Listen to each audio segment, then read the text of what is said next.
Mr. Holmes, whatever brings you here so late at night? I'm interested in the case of young Leighton Chapman. He was arrested earlier this evening and accused of a double murder. I beg your pardon? That case is quite clear to the police. Or are there any new facts that we don't know about? Who knows, Inspector? Look, you are free to investigate, of course, Mr. Holmes. Chapman was arrested with a revolver in his possession, which you can find in the evidence room. The suspect himself is in custody. Did you find anything else on his person? A few personal belongings. Nothing particular, Mr. Holmes. Thank you, Lestrade.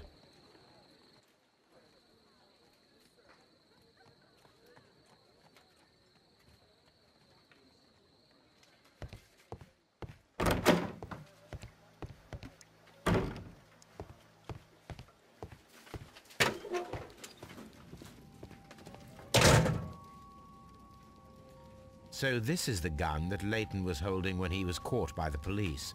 It is a Webley revolver, a reliable weapon. It seems as though the shells were not removed from the cylinder.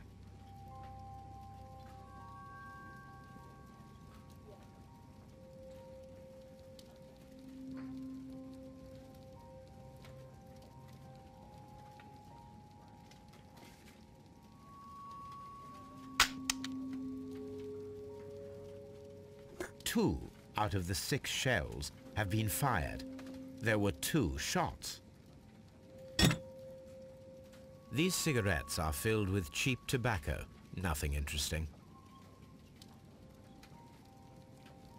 A cheap watch, bought with his own money, no doubt.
Please escort this suspect for interrogation.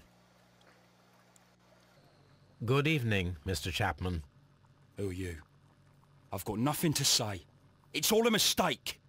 Calm down, Leighton. I have come here to help you. To find out if you truly are innocent, as your younger brother Wiggins has told me. My brother? You know him? Then that means you're... Sherlock Holmes. Oh, blimey. All right, Mr. Holmes. I'll tell you everything.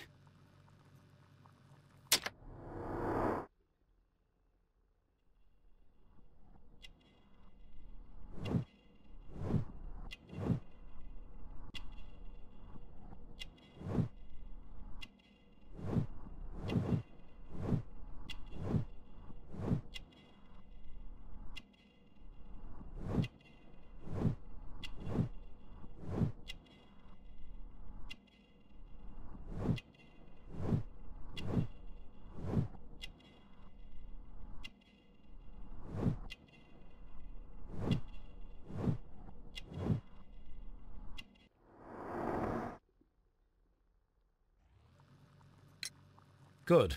Tell me your account of what happened. I left my work and I hurried up to see the fireworks in Whitechapel. I was late, so I decided to cut through Half Moon Street. I saw the first fireworks light up in the sky. I bumped into a constable on a corner before entering Half Moon. Then suddenly, what with all the firework flare, I saw 2 men. They were both lying flat in the middle of the street. I stopped where I was. I thought about turning back to the police, but as I was thinking of that, I saw a third person. He was leaning over the body that was furthest from me. The second I saw him, he raised his head and he stared at me. In a flash, I saw his gun, but he made a dash for it instead and he escaped through Whitechapel Street. So you might still have had time to return to the constable. I panicked. I didn't know what to do. Anyway, I approached the bodies just to see if they were still alive. I saw that one had blood pumping out of his stomach. He was dying. It was horrible. The second one was already dead. He had a hole in his head. He was holding a gun in his hand though. I took it, and then I followed the third man. Interesting. Pray, continue. I turned a corner, and I saw the man standing in the middle of the street. He seemed to be in some sort of panic. And then, Mr. Holmes, something strange happened. I told the police and they laughed at what I said, but I swear to you, my words are true. I started running towards him. But then I was blinded by a flash. It was so bright that I hardly saw anything for a good dozen seconds. But I kept running forward. As I arrived in Whitechapel, I heard a woman screaming. And then I was caught by the police. But there wasn't a trace of that man. Of course, then they found a gun and all that blood. I couldn't see the murderer escaping and all that mess. Perhaps I was still half-blinded at that moment. A thrilling account, my young man. Leighton, are you able to describe the person whom you saw standing in Half Moon Street? Well, I wasn't able to see his face at all. It was too dark, and he was too far away. I could see his silhouette. And what about that? Nothing so special. He was wearing a jacket. He was quite average in size and his weight. I see. Was there anything else that struck you at the time? No. But perhaps... It's strange, but I can't remember the sound of his footsteps as he was running away. Perhaps it was because of the fireworks or the surprise of me seeing him. Leighton, I confess I am puzzled. Why should a young lad like you take a gun from the hands of a dead man and set off in pursuit of a probable killer? I know. I keep wondering that, but at the time it was like a reflex. A criminal ought to be arrested, and he was armed. You were willing to risk your life. That was a little foolish, unless you wanted revenge. No, Mr. Holmes. I was just being brave and stupid.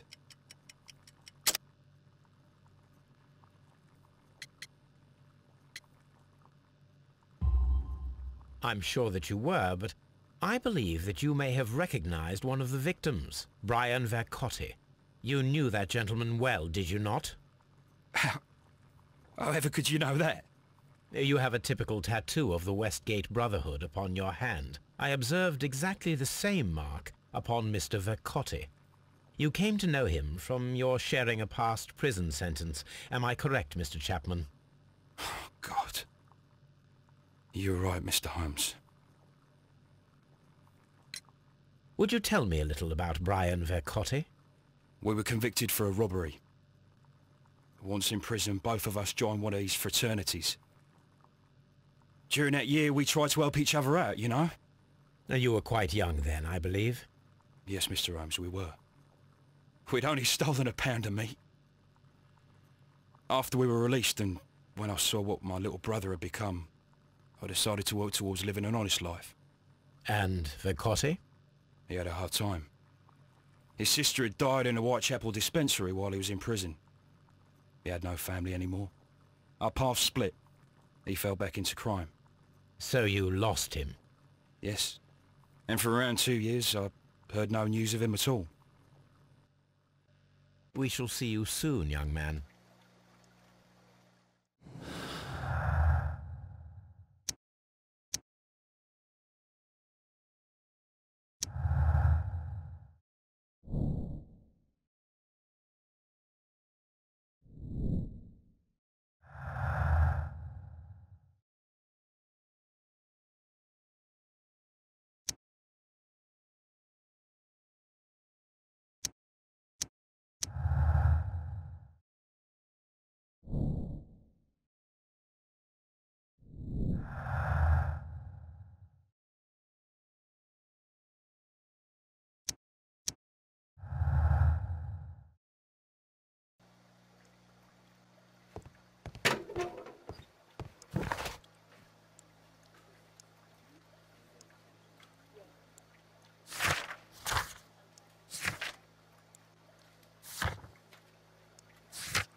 What's up with you, lad? What are you waiting for? I'm waiting for my brother to be released. Your brother? The one that you caught, beat up and imprisoned. Ah, the murderer. He ain't killed no one, copper. Watch your mouth, lad, else you'll be joining that worthless brother of yours.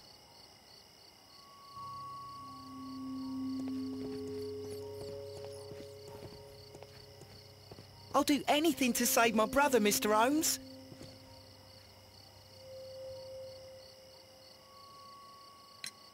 Mr. Turner, you have stated that you remained close by your window after the crime, is that correct?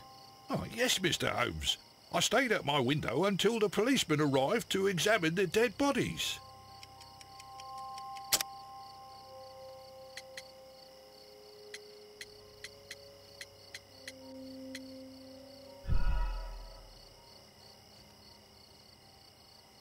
Oh, yes, Mr. Holmes. I stayed at my window until the policeman arrived to examine the dead bodies.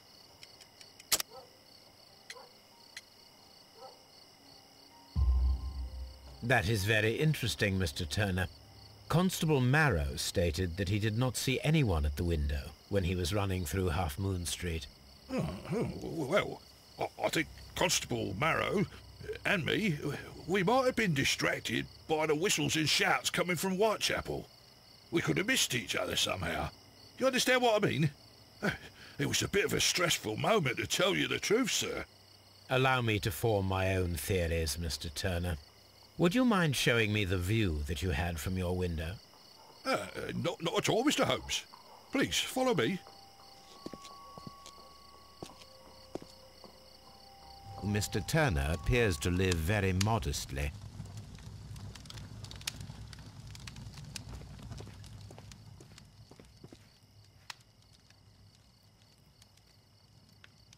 This kitchen knife is quite sharp.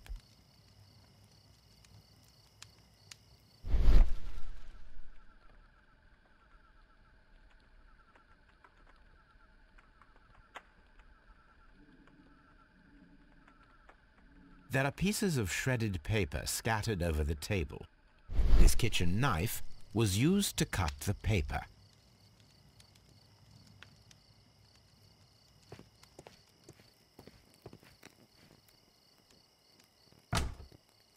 So, that's the view Mr. Turner had when he opened the window.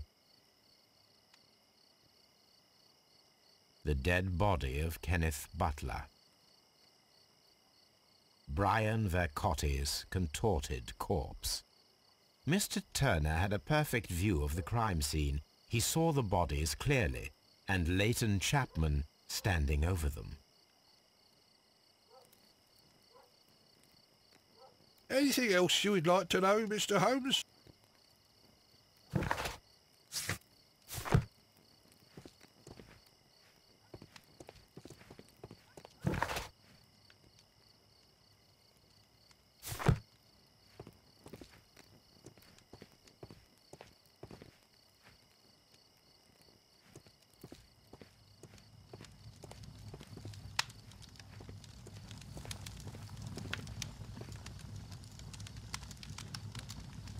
This fire is dying out. It was last tended to over an hour ago.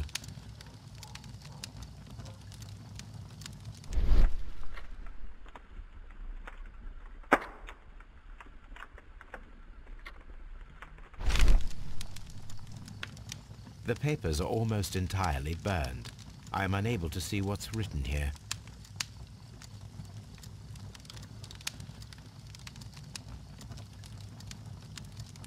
These words are illegible.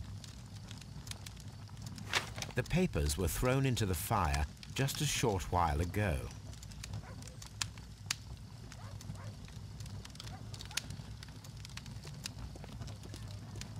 Mr. Turner was roused from his bed by the sound of gunshots.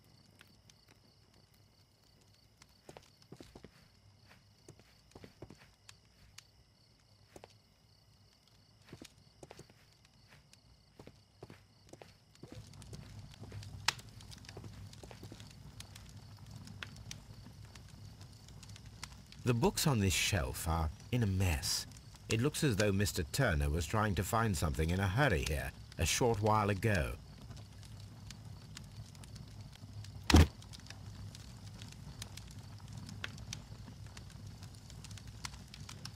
This walking stick is broken. It was placed here quite recently. A perfect match. So, Mr. Turner broke his stick when it became stuck between the cobblestones. He did not mention that he was so near to the victims.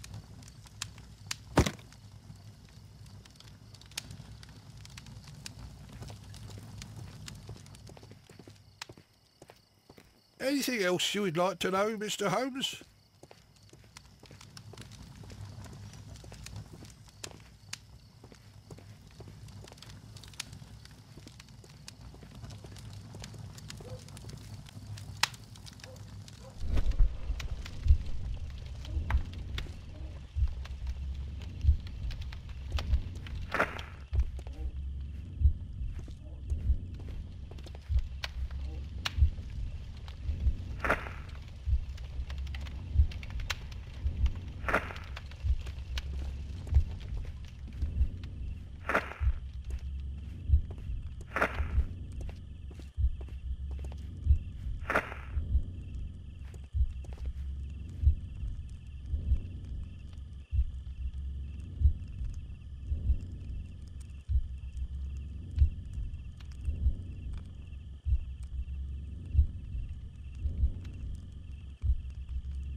No, it didn't happen this way.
So Mr. Turner used a book to hide an object that he found on Kenneth Butler's body.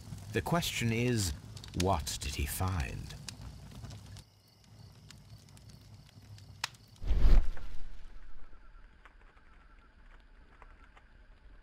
I can see prints from greasy fingers upon the cover of this book. Let us take a closer look. Well now, what a find! A precious jewel, concealed inside a book.